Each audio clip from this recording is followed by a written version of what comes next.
कीर्तन करता हूं, उनकी सेवा करता हूं, छाया की तरह रातों दिन उनके पीछे पीछे रहता हूं। रात प्रभु सो जाते हैं तो मैं जागता हूं।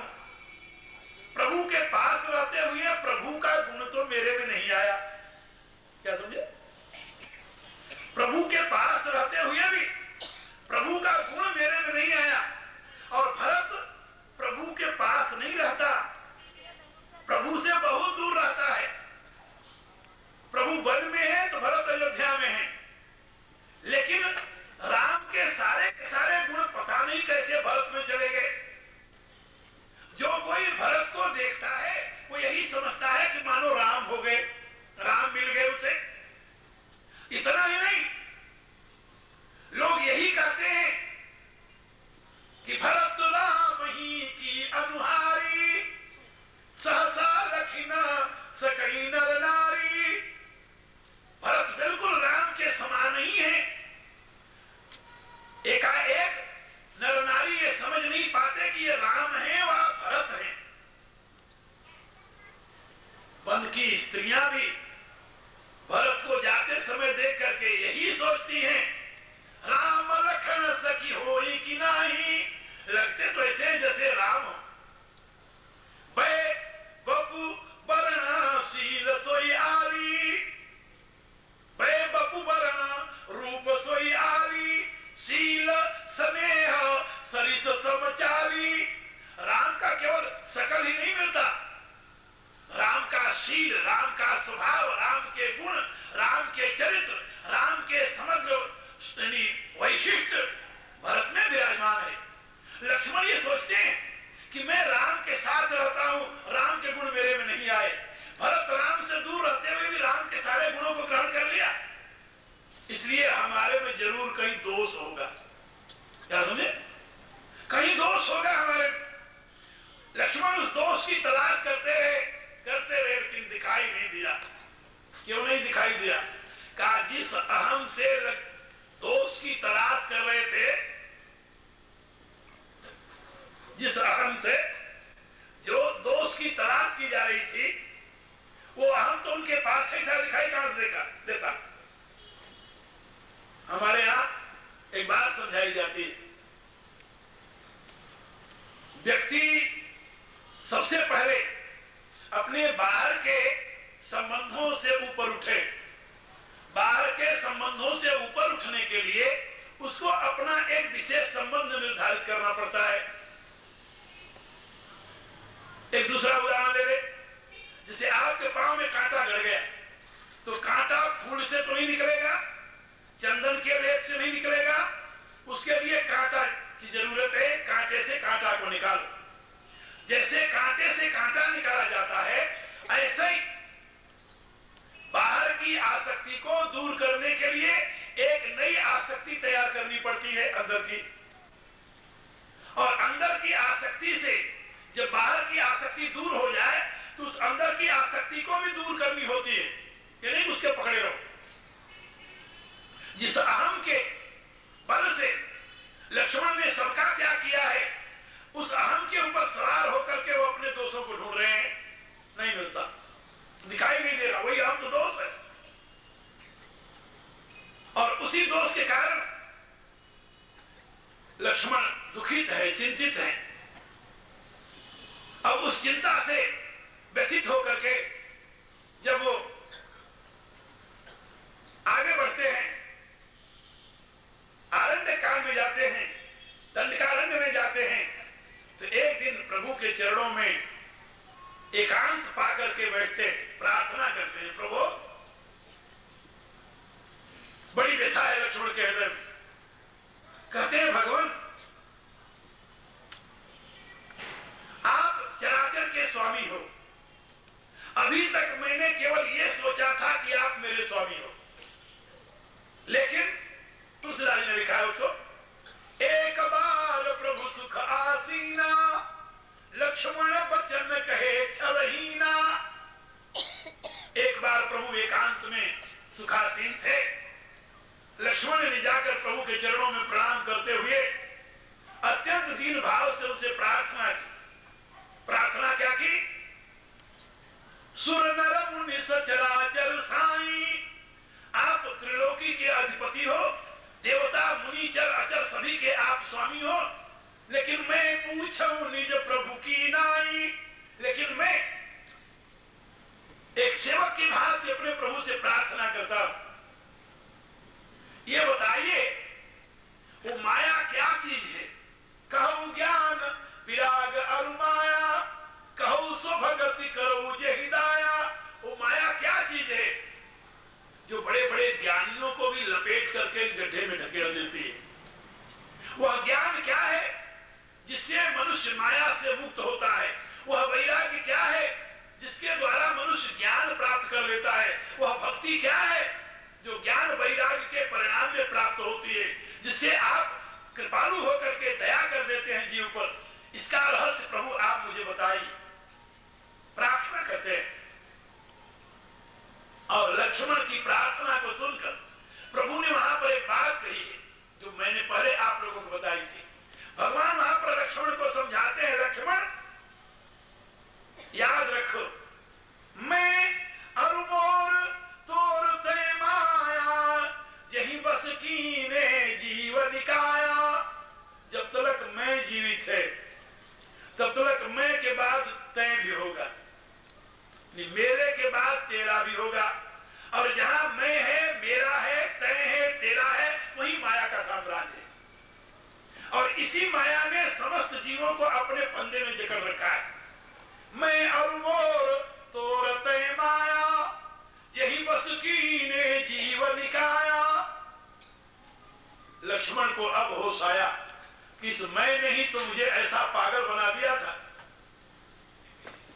मैं क्षत्रिय जाति रघुकुल जन्म राम अनुग जग जान, ये मैं इस कुल में पैदा हुआ हूं, मेरा अमुक अमुक से संबंध है, मेरे हाथ में इतनी शक्ति है, मेरा इतना वैभव है, इतना पुरुषार्थ है।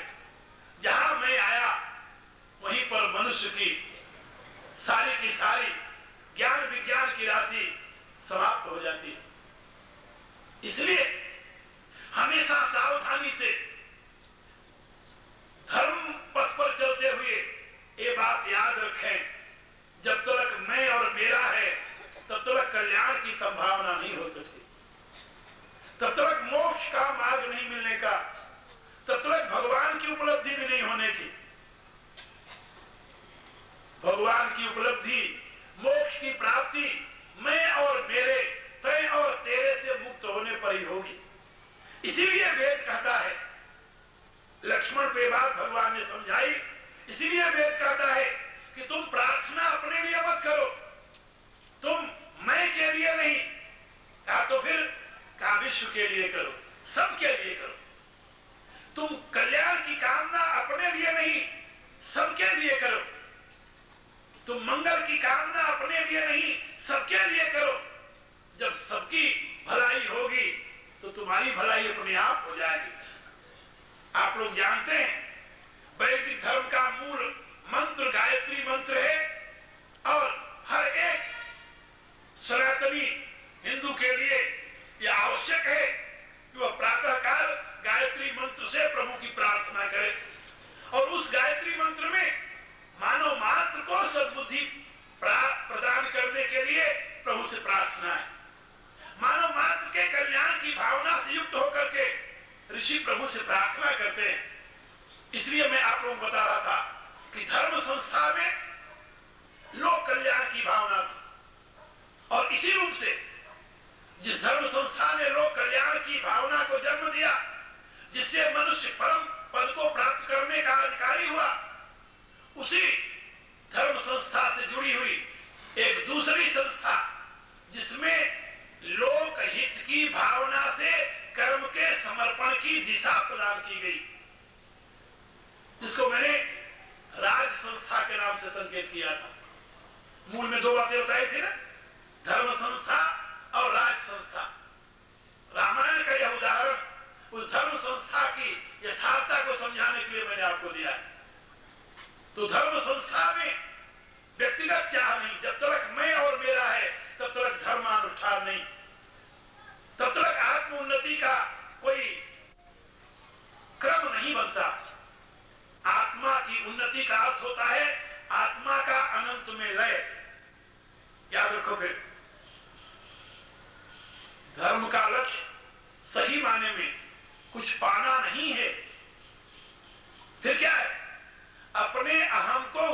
खो देना है।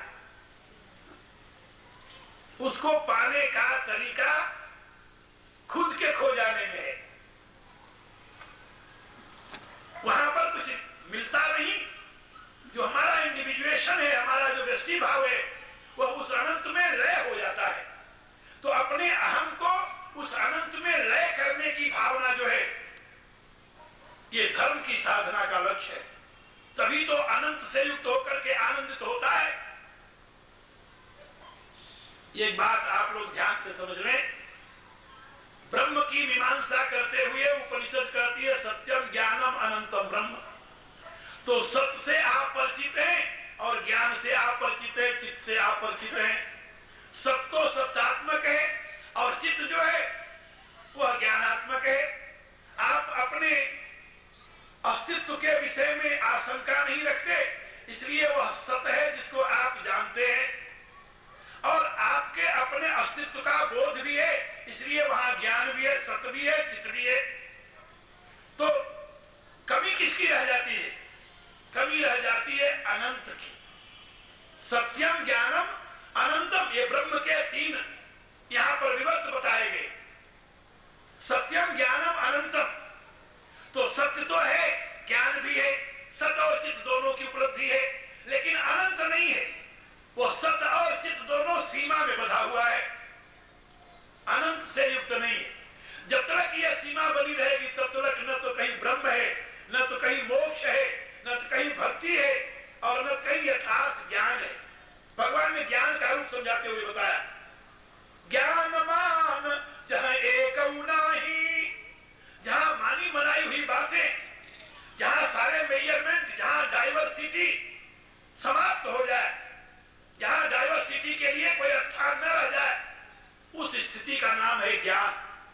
ज्ञानमान जहां एक नाही, देख ब्रह्म समान सब पाई। सर्वत्र एक सच्चिदानंद की सत्ता ही दिखाई देने लगे। जहां इंडिविजुएशन समाप्त हो जाए, डाइवर्सिटी समाप्त हो जाए, अनेकता समाप्त हो जाए, वही यथार्थ ज्ञान है। और उस यथार्थ ज्ञान को उपलब्ध कराना ही धर्म संस्था का प्रयोजन है। लेकिन उस यथार्थ ज्ञान को प्राप्त करने के लिए आप कैसे सक्रिय हो सकते हैं, कैसे तत्पर हो सकते हैं, कैसे गतिशील हो सकते हैं? कहा यदि आपका जीवन सुव्यवस्थित है तो। जीवन में यदि सुव्यवस्था नहीं, आप बैठे ध्यान करने के लिए और आपके पड़ोस ने जोर का रेडियो खोल दिया और उसका धाम धूम मचने लगा, आप ध्यान कर सकते हैं क्या? क्या है, आप कर सकते हैं? नहीं कर सकते। आप सवेरे ध्यान करने बैठे हैं, बगल वाले ने जोर का लाउड स्पीकर लगा दिया, अब चिल्ला रहा सवेरे से ही, सिनेमा के गाने गा रहा है, अब क्या करोगे आप? ध्यान कहां करोगे? कैसे करोगे आप?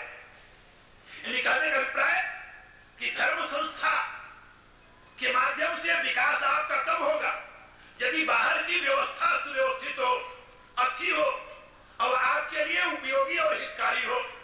ऐसी व्यवस्था हो जिसमें सबका ध्यान रखा जाता हो। ऐसी व्यवस्था देना किसका काम है?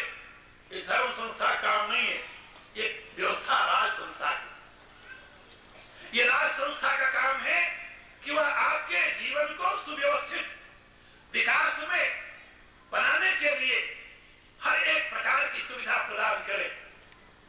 ये वैदिक काल से लेकर के आज तक समस्त स्मृतियों का, समस्त शास्त्रों का सार मैं आप लोगों को समझा रहा हूं। धर्म संस्था और राज संस्था। लेकिन राज संस्था लोकहित में सक्रिय होगी कब?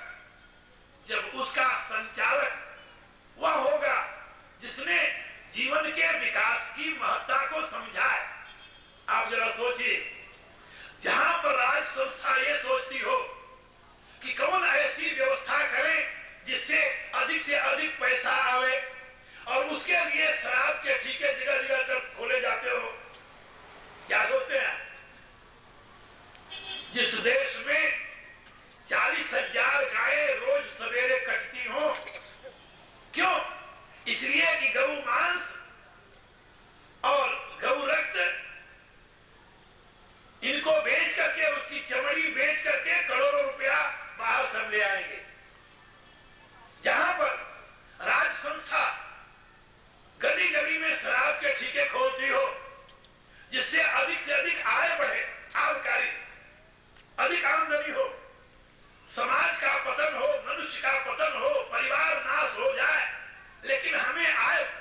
करनी चाहिए, नहीं कि इतने घाटे का जो बजट है पूरा कैसे होगा।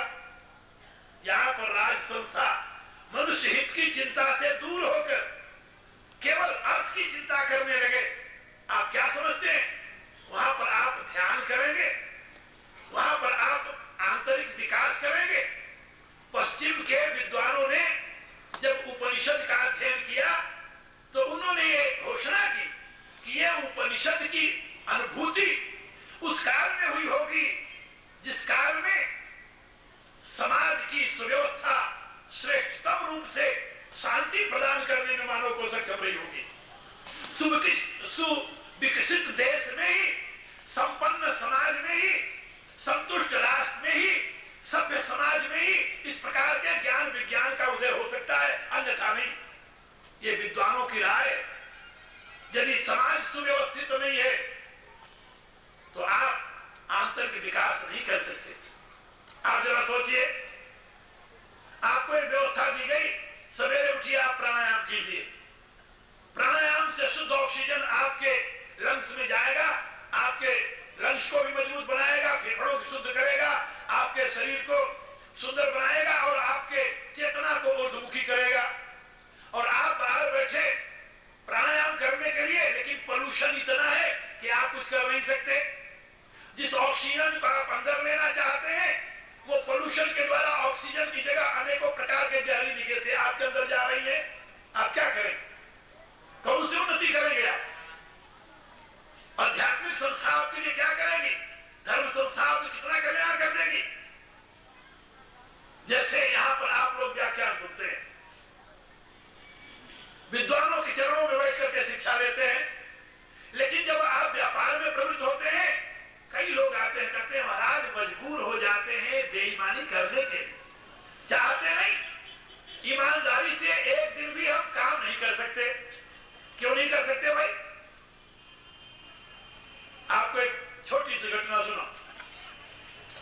हम आश्रम में गौ पाले हुए हैं, गौशाला है हमारा, और उनका हमने इंश्योरेंस करा रखा है। अभी कुछ महीने पहले हमारी एक गौ मर गई। गौ मर गई, उसका जैसे क्लेम करते हैं वो इंश्योरेंस वालों को बताए भाई हमारी ये गौ मर गई, और उसके क्लेम के लिए जितने का वो इंश्योरेंस था, इंश्योर थी का उतने पैसे मिलने थे। अब जो एजेंट था वो आया, वो कहता है आपको 8,000 तो मिल सकते हैं, इसमें 2,000 आपको देना पड़ेगा। भाई किस चीज का किस चीज का? नहीं, ये तो आपको देना ही पड़ेगा, तब ऑफिसर पास करेगा, तब आपको 8,000 की यानी स्वीकृति होगी। भाई गाय हमारी मरी, पैसे हमने भरे, इंश्योरेंस का पैसे हम भर रहे हैं, तुम्हें वो 2,000 किस चीज का दे दें? हाँ, कहते हैं सुविधा शुल्क। अब आप क्या कहें? मैं विदेश में था, ब्रह्मरिता ने मुझे फोन पर पूछा कि मांग रहा 2,000 दे करके 8,000 में, हम कहा उससे कह दो 8,000 ले जाते, हम 2,000 दे नहीं सकते।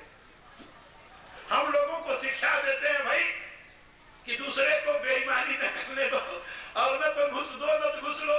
तुम क्यों ऐसा काम करोगे? हमें नहीं चाहिए 8,000 तुम्हारा, गाय मरी तो गई, इंश्योरेंस का पैसा तो गया, लेकिन हम न तो 2,000 देंगे न तो हम तुमसे 8,000 लेंगे। क्या कहेंगे? जहां पर यह स्थिति हो, आप क्या समझते हैं उस समाज में किस धर्म का पालन आप करेंगे? एक सज्जन मेरे पास आए, मेरे प्रिय शिष्य हैं, बड़े अच्छे पैसे वाले हैं। उन्होंने मेरे से कहा कि गुरुजी एक बार हम इनकम टैक्स देने के लिए किसी वकील को नहीं किए, सारा कागज बना करके ले जा करके 60,000 रुपया अपने इनकम टैक्स का जमा करके और अपनी सारी बही खाते रख दिया वहां पर। ऑफिसर से कहा कि भाई हमारा 60,000 बनता है, ले लो। उसने देखा, वो कहता तुम्हारा वकील कौन गया? वकील की तो जरूरत नहीं समझी, कागज से ले जाओ, तुम्हारा हिसाब गलत है। वो कहने लगा कि मैं बड़ा परेशान हुआ, मेरा हिसाब कैसे गलत है? हम लेकर के आए, देखा, और अपने यानी जो ऑडिट करने वाला था उससे भी कहा, उसने कहा भाई हिसाब तो बिल्कुल ठीक है। कहा दोबारा फिर लेगा, फिर उसने फेंक दिया, इतने से ले जाओ, कह दिया तुम्हारा हिसाब ठीक नहीं है। किसी ने उसे समझाया कि सेठ आप क्यों परेशान हो रहे हो, आप किसी वकील के माध्यम से इसको दे दो तो हो सकता है आपका काम हो जाए। उसने एक इनकम टैक्स का वकील कर लिया। वकील के माध्यम से वो साहब के यहाँ पहुंच गया। वकील ने आकर उससे कहा कि भाई तुम पागल हो, 60,000 रुपया टैक्स देने के लिए तैयार हो गए हो? कहा फिर? अरे कहा बात ये सही बात, इस साल तुम्हें इतनी आमदनी हुई है उस पर 60,000 टैक्स दे रहे हो, यदि अगले साल इतनी आमदनी न हुई तो क्या करोगे?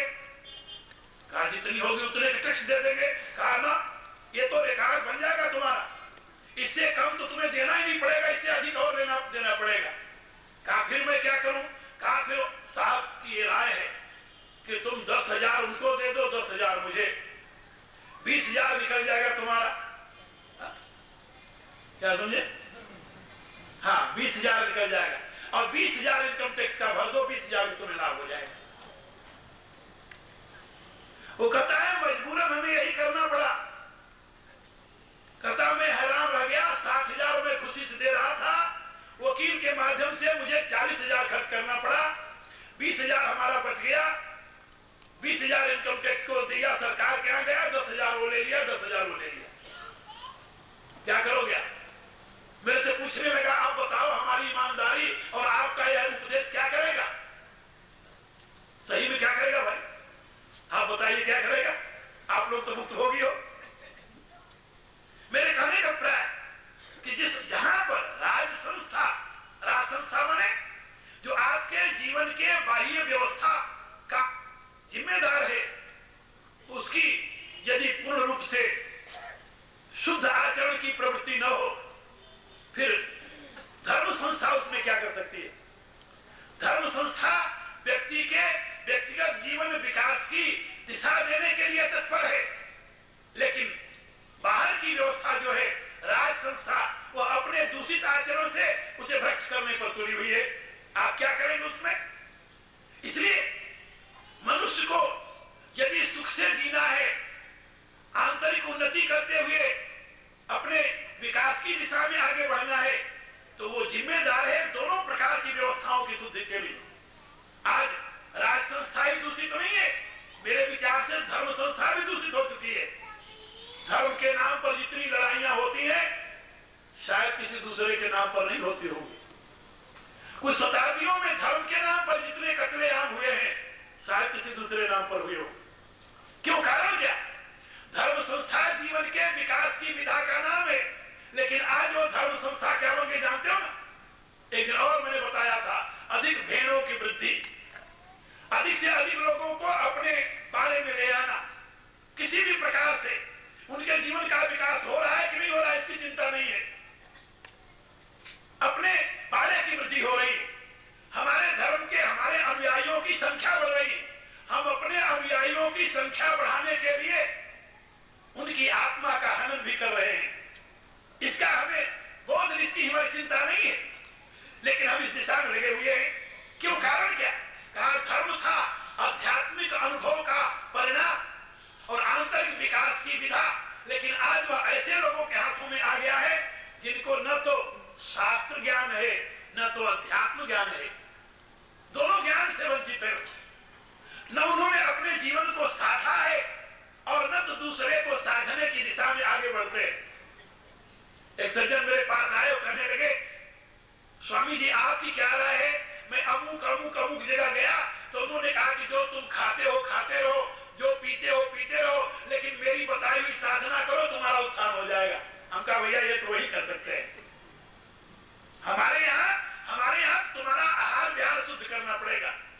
मांस, मदिरा, स्मोकिंग जिसे सिगरेट कहते हैं, धूम्रपान आदि जितने अंडे, मच्छी, ये जो दूषित तत्व हैं, इनको छोड़ना पड़ेगा और आध्यात्मिक साधना में अपने आप को समर्पित करना पड़ेगा। यदि तुम इस प्रकार से संयमित होकर साधन करना चाहते हो, फिर तुम मेरे पास आओ। और यदि कोई तुम्हें यह बताता है कि तुम रोज शराब पियो और मांस खाओ और मरते समय बैकुंठ हम तुम्हें पहुंचा देंगे, ये तो उसी के पास चले जाओ तुम, ये मेरे बस की बात नहीं है। आजकल यही हो रहा है। मेरे कहने का प्राय कि धर्म के स्थान पर आज अनेक प्रकार के पाखंड को, वेद ही रक्षक है, ज्ञान ही रक्षक है, और उसका जो खंडन करता है, उसके सिद्धांतों के जो विपरीत चलता है, उस प्रक्रिया का नाम है पाखंड।